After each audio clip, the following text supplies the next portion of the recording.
May dalawang bagay na hindi mo agad napapansin. Pero bawat araw na lumipas, unti-unti nitong kinakain ang isang relasyon. Una, pagsisinungaling. Hindi lang yung malalaking kasinungalingan ang problema, pati yung simpleng pagtatago ng katotohanan, yung pag-iba ng kwento, yung pag-iwas sa totoo, at higit sa lahat, yung paglikha ng mga dahilan para lang makalusot.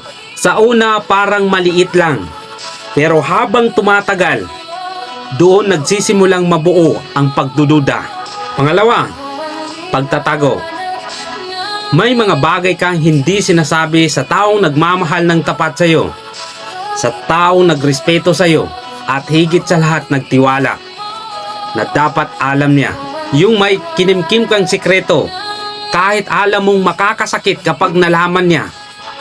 Dahil ang pagtatago, parang pader na unti-unting tumataas sa pagitan yung dalawa.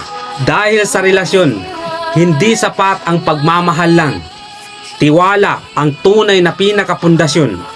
Kapag nasira ang tiwala, kahit gaano kalalim ang pagmamahalan, unti-unti ring itong masisira. Mas madaling tanggapin ang katotohanan kaysa sa mabuhay sa relasyon na puno ng pagtatago at kasinungalingan.